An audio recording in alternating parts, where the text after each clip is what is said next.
Hello YouTube, I'm Andrew Does Hair. You can find my work on Instagram at Andrew Does Hair. I want to do a quick video today about a haircut that I think is just timelessly, endlessly freaking cool. It's one of my favorite haircuts to do, and depending who's wearing it, it could be a mod cut, like a real mod cut, not like a TikTok mod cut, but like a proper mod cut, or a pixie cut. It depends who's wearing it. It's kind of, the foundation for both. What I want to do to begin here is take a section of hair straight down the middle of the head and cut everything to one length. So I'm going to pull the hair straight out off of the head, not straight up like I would do for like a more traditional square men's haircut, but I want this to be one length front to back, from basically the front of the hairline all the way back until the widest part of the head. So in the back of the head, that would be the occipital bone. On the sides of the head, that's going to be the parietal ridge. So this one length that I'm putting up here, you could think of it like if I had a number 12 guard on my clipper, I could just drive it over everything from the parietal ridge up and just make it all one length. But that's essentially what I'm doing here.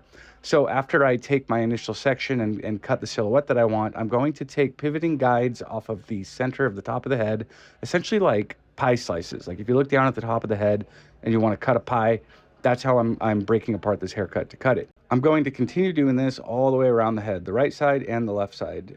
Again, starting at the center and only going out to about where the parietal ridge is. That's, again, the widest part of the head. For a more like traditional men's haircut, all of this would be square. And if you've ever wondered how important like that square shape is, you're going to see at the end of this haircut how wildly different a round shape looks.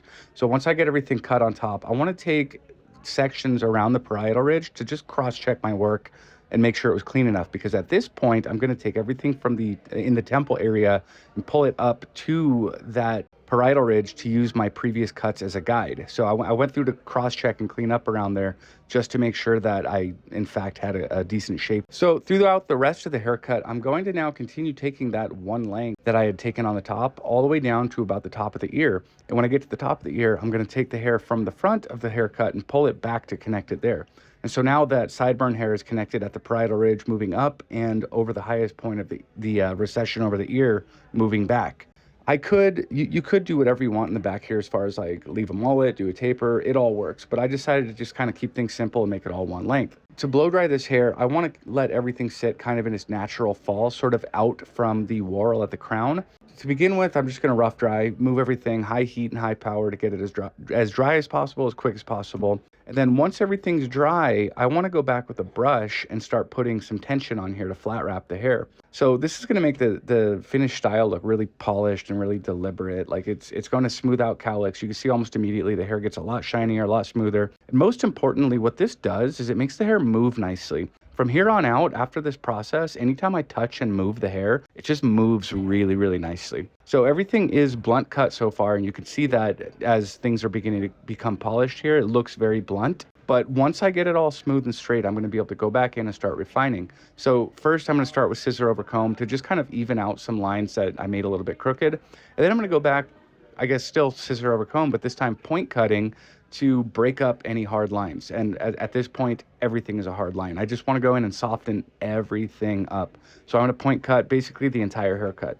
Normally, I would grab the hair and lift it to point cut into it, but at this short length, I can't get my fingers in there and cut deep enough to texturize this hair. And so the comb is a lot slimmer than my fingers, and therefore scissor over comb while point cutting.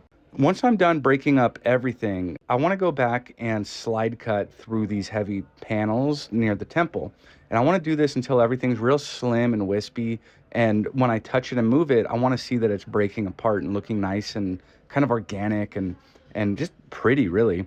So you can see that the side that when I haven't texturized it, it's like a flap of hair, but after texturizing it, it's like wispy and it moves. And I'm going to do the same thing through the front and just kind of break up that fringe so it's not so heavy. You see the bad memes of a mod cut or like a bowl cut in the front. Now, I reached for EDH dry here, even though I probably didn't need any product to make this look cool.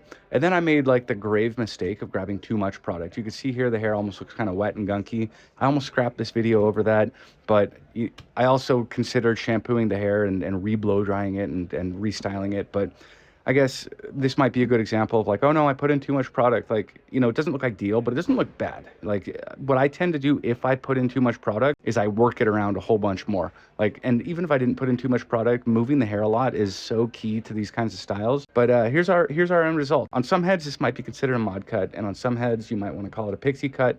But either way, it's a lot of fun to do, and that's how I would do it.